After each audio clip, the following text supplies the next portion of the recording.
When I was in the 4th grade, my parents wanted to move to a new location in Vestavia Hills. We were originally supposed to build a new house in a new neighborhood, but my parents soon had other plans.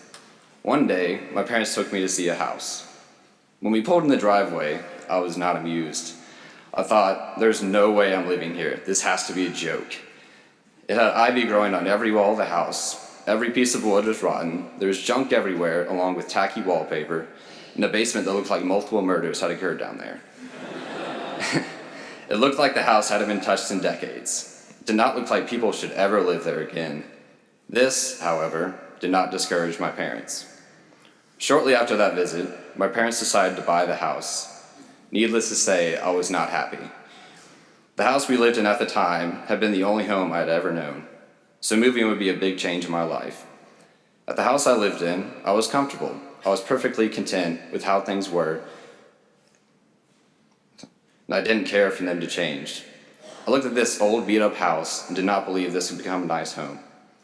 I clearly didn't see the potential in this house that my parents did. As a 10-year-old, I was easily scared. This old creepy house was definitely something I was afraid of, and it did not exactly promise the comfort I was used to in my old house. And sometimes, change can be scary. My parents' vision for the house was a lot like God's vision for Abraham. My doubts were a lot like Abraham's doubts. Abraham was known for being a man of great faith, and yet he still had doubts about following God's call. Can you blame the guy? God asked Abraham at the age of 75 to go from your country and your kindred and your father's house to the land that I will show you. Abraham would have to pack up all his belongings and take his family and go to a place they had never been before. There's not much in this passage to suggest Abraham was afraid, but given his circumstances, there's no way that he wasn't. This was a pretty big task to ask of one man. Even though Abraham trusted and loved God, he was afraid. What was to be left behind was crystal clear. What lay ahead was unknown. With so many unknowns, Abraham might have thought, what if I don't make it to the promised land? What will the promised land be like? Will it really be all God promised? What if I misunderstood God's call? This happens to all of us throughout our lives. At some point, God may call us to leave a place of comfort to go somewhere in which we have no idea what will happen. I encounter this every day as my friends and I discuss what college will be like next year. Although college is very exciting to talk about, there lies a sense of uncertainty. Will I succeed?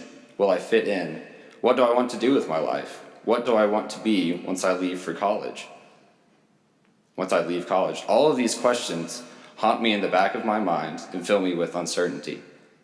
Like Abraham, we all face times in our lives of great fear and uncertainty. For some, it may be losing a job. For others, it may be receiving bad news from the doctor or losing a loved one.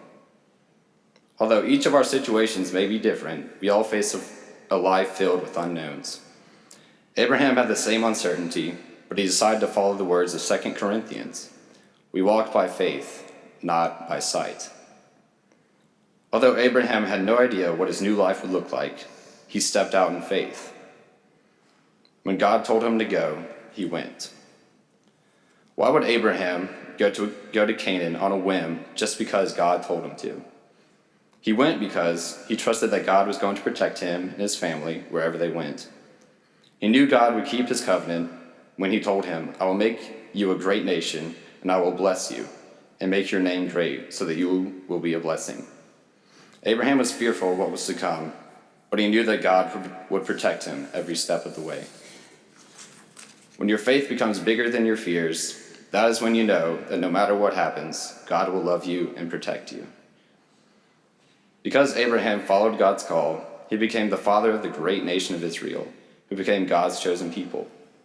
Because my parents took on the task of remodeling this fixer-upper, it became the beautiful home it is today. Abraham had no idea of the greatness that was to come. It all worked out because he put his trust in God and did not succumb to his fears. When we follow God's call, the greatness follows. Don't let your fears come in between you and God's callings. It's like the author Corrie ten Boom once wrote, never be afraid to trust an unknown future to a known God. Why would we fear the future when we know for sure that we have a God that loves us and protects us? God takes our fears away in the face of uncertainty.